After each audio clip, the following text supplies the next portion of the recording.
Budget और market में आपका स्वागत है। एक करेक्शन जो बाजार ने देखा, ये करेक्शन की जरूरत थी, लेकिन उसके बाद अब जो खरीदारी का माहौल दिख रहा है, उस खरीदारी में आपको क्या करना चाहिए, रणनीति क्या बनाएंगे आप, इस पर बाजार के जाने माने दिग्गज से इस खास सेगमेंट में हम बातचीत करते हैं। और आज हमारे साथ सहगल कैपिटल के फाउंडर अंशुल सहगल मौजूद हैं। अंशुल, स्वागत है आपका 18 आवर्स स्वदेश पर। मानसी दिस साइड, शुक्रिया सबसे पहले तो अपना समय देने के लिए। Thank you Mansi, good morning. My pleasure, आपसे मिलके फिर से खुशी हुई।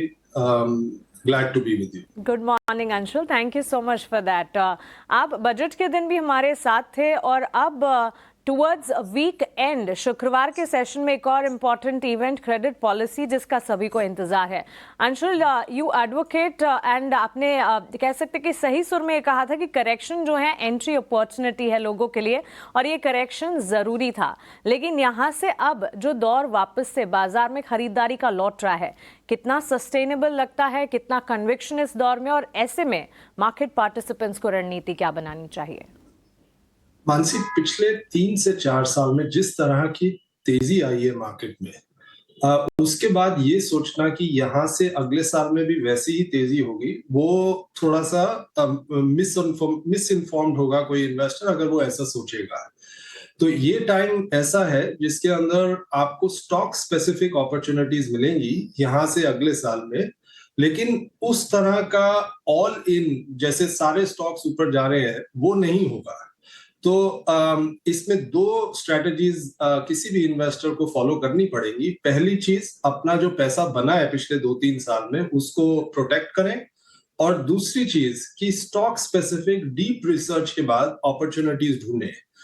इस साल में क्वालिटी कंपनीज जिनके अंदर ग्रोथ हो रही है वो कंपनीज आउट परफॉर्म करेंगी हमारे हिसाब से, और इस वजह से क्वालिटी कंपनीज ढूंढना जिनमें ग्रोथ में कोई शंका नहीं है, उसमें आप आउट परफॉर्म करेंगे मार्केट को।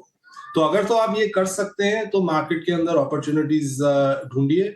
अगर आपके पास ये टूल्स नहीं है जिसके अंदर आप ये सब आइडेंटिफाई कर सकते हैं, तो आप बेटर रहेंगे कि आप अपना पैसा म्यूचुअल फंड्स को दे जिनके पास ये टूल्स हैं।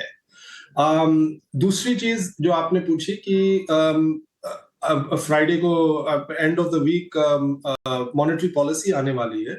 हमें ऐसा लगता है कि जो गवर्नमेंट ने बजट के अंदर सिग्नल दिया है कि कंजम्पशन ओरिएंटेड ग्रोथ को वो फोकस करेंगे, उस सिग्नल पे आगे बढ़ेगी गवर्नमेंट और आरबीआई भी, और शायद ये इंडिकेशन देगी कि मॉनेटरी पॉलिसी को वो लूज करेंगे।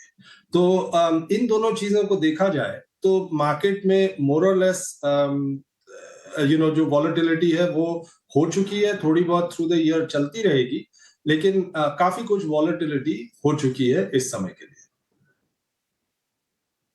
अंशुल, पहले तो शुक्रिया समय देने के लिए। मार्केट में पोस्ट बजट धीरे धीरे करके कुछ तो चर्निंग हुई है मार्केट की, थोड़ा एफआईस का भी रुख अब थोड़ा पॉजिटिव हुआ है। एक्सपेक्ट करें कि एफआईस लौट आएगा post budget and post policy also. ये दो ट्रिगर होंगे, एक ने कंजम्पशन हैंडल कर लेगा, दूसरा लिक्विडिटी हैंडल कर लेगा, तो एक काम बन जाएगा फिर तो। डिम्पी भाई, गुड मॉर्निंग। Good morning. अच्छा लग रहा है आपसे वापस बात करके। तो ये आप ठीक कह रहे हैं। कुछ 28 या पता नहीं 23 दिन के बाद एफआईआईज ने आके वापस खरीदारी की है कल के दिन, और एफआईआईज बहुत क्लियरली दो चीजें चाहते हैं, एक मैक्रो स्टेबिलिटी और दूसरी चीज ग्रोथ। इंडिया के केस में दोनों चीजें उनको मिलती हैं in a very deep large market. तो इंडिया में उनको आना जरूर है। टाइमिंग ऊपर नीचे जरूर हो सकता है लेकिन आना जरूर है। और पिछले पूरे साल में मेरा ख्याल कुछ 3 लाख करोड़ के करीब उन्होंने सेलिंग की है, जो मेरे को नंबर याद है, मोटा मोटा उतने के करीब उन्होंने सेलिंग की है इंडिया के अंदर। और ये पैसा एट सम पॉइंट वापस आएगा। हमें ये लगता है कि लिक्विडिटी वाइज अगर इमर्जिंग मार्केट ट्रेड बढ़ेगा तो इमर्जिंग मार्केट में इंडिया को फेवर किया जाएगा इन्हीं रीजंस की वजह से, और एफआईआईज इंडिया की तरफ लिक्विडिटी लाएंगे। दूसरी तरफ जो आपने बात की ग्रोथ की और कंजम्पशन की, जो गवर्नमेंट ने ट्रिगर की है, वो भी पॉजिटिव रहेगा इंडिया के लिए। लॉन्ग टर्म 3 से 5 साल के लिए अगर आप इंडिया बुल नहीं है तो आपका एनालिसिस ठीक नहीं है। शॉर्ट टर्म वॉलेटिलिटी आगे पीछे थोड़ा बहुत चलता रहेगा, लेकिन आपको पैसा इस मार्केट में लॉन्ग टर्म के लिए ही लगाना है, लंबी अवधि के लिए ही पैसे लगाने हैं। बिल्कुल क्लियर कट व्यू। अंशुल जी नमस्कार, अभिषेक बोल रहा हूं। अंशुल जी, बाजार के लिए एक तनाव था ट्रेड वॉर का, जिस तरह से अमेरिका और चीन एक दूसरे पर टैरिफ लगा रहे हैं। हालांकि बाजारों में कोई खास रिएक्शन उसका आया नहीं है, तो ट्रेड वॉर वाली चीज़ों से डरने की जरूरत तो नहीं है ना। और दूसरी चीज़, एक छोटा सवाल और जोड़ रहा हूँ, अर्निंग्स अब ज्यादातर क्लियर हो गए हैं, निफ्टी के मतलब 50 में से 37 कंपनी के नतीजे आ गए हैं और कोई ऐसी निराशा नहीं है, कोई बहुत एक्साइटमेंट नहीं है तो निराशा भी नहीं है। अर्निंग सीजन में आप क्या अच्छा देख रहे हैं? अभिषेक, आपने ये दोनों सवाल बहुत ही मतलब अच्छे सवाल है ये दोनों, और इनका रेलेवेंस मार्केट पे बहुत ज्यादा है इस समय।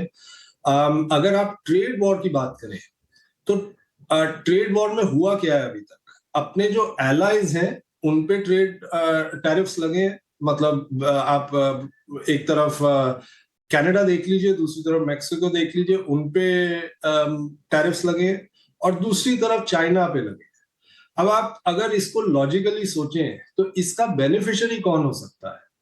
क्लियरली इंडिया, इस सारे चक्र में इंडिया एक बेनिफिशियरी निकल के आएगा। वो आज नहीं पता चलेगा, 6 महीने बाद, 1 साल बाद पता चलेगा मार्केट को, लेकिन इस सब का बेनिफिशियरी इंडिया होगा, इंडियन इकोनॉमी होगी। क्योंकि कहीं ना कहीं तो ये सप्लाई चेन्स जानी है, और वो सप्लाई चेन्स एक ही जगह आ सकती हैं। ऑफ कोर्स थोड़ा बहुत आप कह सकते हैं वियतनाम वगैरह भी जा सकती हैं, लेकिन India will clearly be a stand out beneficiary of this trade war, tariff war. और दूसरी तरफ जो आपने बात की रिजल्ट्स की, रिजल्ट्स क्लियरली कुछ बहुत निराशाजनक नहीं थे। जो जितना अंदेशा था कि मार्केट में वीकनेस रहेगी रिजल्ट्स की वजह से, वो दिख नहीं रहा है। ऑफ कोर्स कोई एक आध सेक्टर ऐसा है, कोई एक आध स्टॉक ऐसा है जिसने डिसअपॉइंट किया है, बट बाय एंड लार्ज ये रिजल्ट्स ठीक ही रहे हैं। मेरा ख्याल स्ट्रीट का एस्टिमेट निफ्टी ईपीएस का कुछ 1 से 1.5% के करीब नीचे हुआ है। वो तो क्लियरली एक्सपेक्टेशंस में बिल्ट इन ही था। तो कोई बहुत निराशाजनक रिजल्ट्स नहीं रहे हैं, और हमें ये लगता है कि आगे चल के एज कंजम्पशन पिक्स अप, उसका डुअल इम्पैक्ट होगा। कंजम्पशन बढ़ेगी तो लोगों की कैपेसिटीज फुल होंगी, कैपेसिटीज फुल होंगी तो प्राइवेट कैपेक्स बढ़ेगा, प्राइवेट कैपेक्स बढ़ेगा तो जॉब्स बढ़ेंगे, और उसका वो वर्चुअस साइकिल वापस चालू हो जाएगा। तो हमें लगता है कि कोई बहुत घबराने की बात नहीं है, और अब यहाँ से तो ट्रेजेक्टरी अर्निंग्स की अच्छी ही रहेगी। बिल्कुल आप सही कह रहे हैं सर। और दूसरा, आपके इंटेलिजेंस हमारे साथ है, हम बिल्कुल घबराएंगे भी नहीं। आप हमको अच्छे से गाइड करते भी आए हैं, आगे भी करेंगे इसी उम्मीद के साथ। बहुत बहुत शुक्रिया sir, thank you very much. Anshul भाई, थैंक यू वेरी मच, आपने समय निकाला, अच्छा लगा आपसे बातचीत करके। Thank you very much. Titan